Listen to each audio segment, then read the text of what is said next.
He's not afraid of consequences. He speaks all the time against all this tyranny that we're living in every day. And I'm sure many of you know him, the one and only Manny Padilla.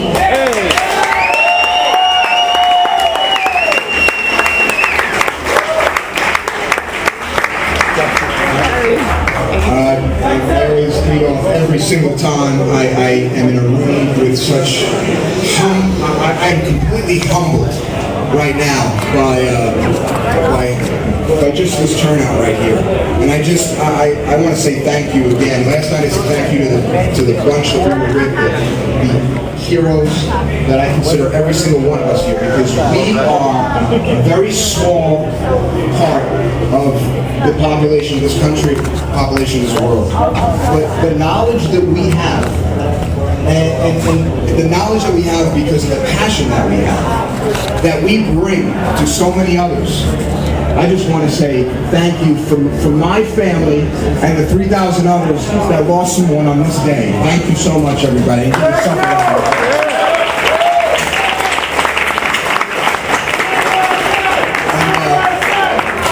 I'd like to tell you about a few things. I'd like to tell you about a few things that happened today, because today is a very emotional time for my family and so many others. I want to say I thought today's weather was perfectly fitting for the event that took place. The chaos that we saw, that Mother Nature gave us, was the same chaos that the criminals who are still getting away with the mass murder put to our families and every single one of us. We were all traumatized. That trauma is now lifting little by little because of the actions that everyone in this room is taking. So that's really important. Today at Ground Zero, I was with another superhuman, someone who mentored myself in being able to speak openly and loudly about the events. Bob McElveen. I stood next to him and his wife Helen and his son James, and myself and Heather and Mike McCormick, first responder. A number of others were there. And Bob McElveen told me something amazing. I'm going to tell you a few things that are extremely amazing in the short time that I have. And this is going to shock you. This is something that we haven't heard yet. We all know that Charlie Sheen wrote a letter, a fictional letter nonetheless, and did a video. And he based that letter and the video on facts that you cannot deny. You see, we get in debates all the time about the science and the architects and the engineers and the science of it. And people can debate that because not a lot of people know about that. Well, you can't deny the criminal actions of our government and the cover-up that ensued after this unsolved crime, the psychological operation that we know as 9/11. And still going on. We find that that letter was received by many people. One of them was Larry King. Larry King, who has in the millions, wants to have Charlie Sheen on his show.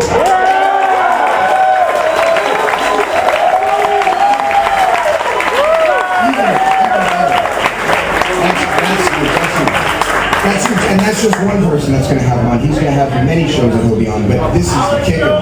You see, what happened was that Charlie Sheen, when he was asked by Larry King to be on the show, said, "I'm not going on the show unless I have a family member there." He just finished watching Press for Truth. He said, "I want Bob McElveen there."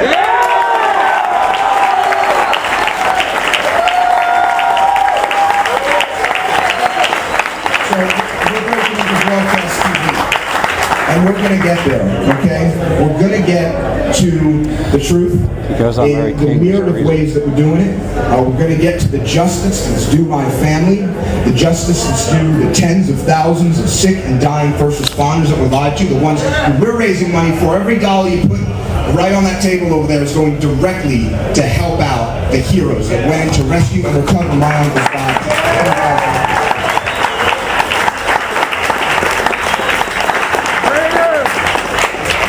I'll tell you about a few other successes, some wild things that I learned today. Oh, interesting. When I first started getting into this, I believed everything the government told me for years, just like many of us in this room. But we all had little questions, of course, right? The things that woke me up were Road to Tyranny and Martial Law, 2 documentaries that kept me up all night because I had to go over them over again. And a couple of books, Sorrows of an Empire by Claymores Johnson, speaks about the over 800 military bases we have throughout the world and spheres of influence of our empire, and Michael Rupert's Crossing the Rubicon. Okay, fantastic book. In that book, Don Arias, someone I worked with in the Air Force, was quoted as saying that there's a maestro for the war games, the multiple war games, the up to 12 war games that were taking place that day. Well, at an anti-torture rally at Judson Church only a few months ago, I met another family member. It's amazing to meet the family members that are open-minded enough to understand and acknowledge what we've been talking about for so long, all of us collectively. And Valerie, the aunt of Don Arias, spoke to me about how her son lied to the 9/11 Commission. And very quick background, Adam Arias died in the towers on 9/11. This is Don Arias' brother, Valerie's nephew. Don Arias was on the phone that morning after the first plane hit Don Arias' position. First Air Force Public Affairs.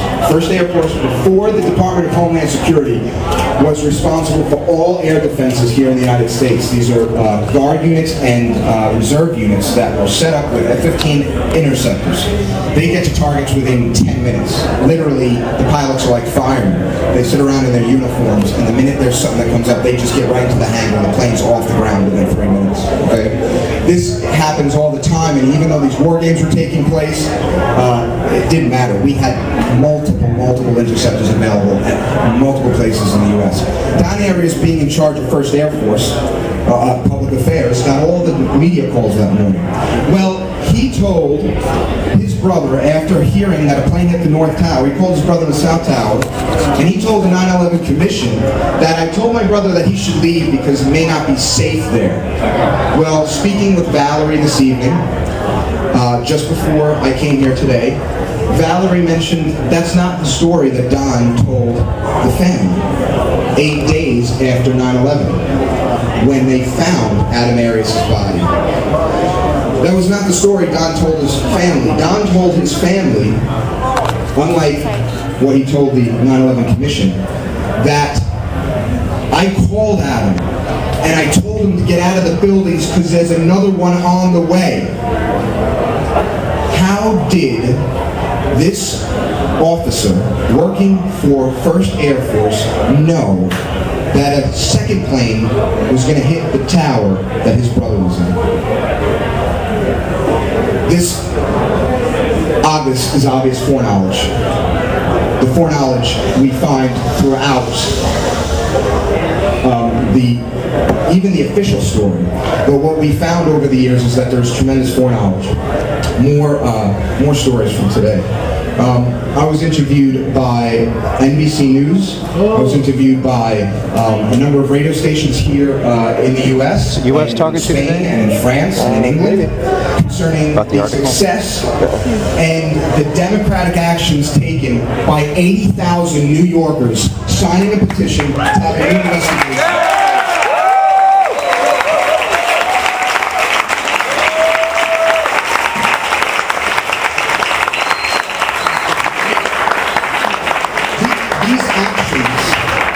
These actions that we're all taking, this is all inspired by We Are Change, inspired by people like Luke, and then everyone else that's in this room.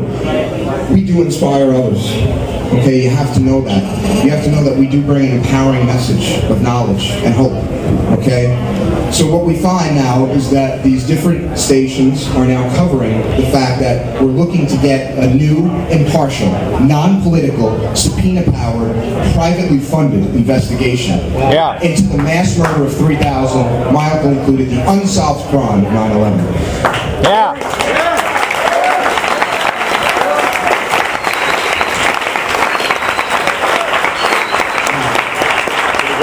Kevin?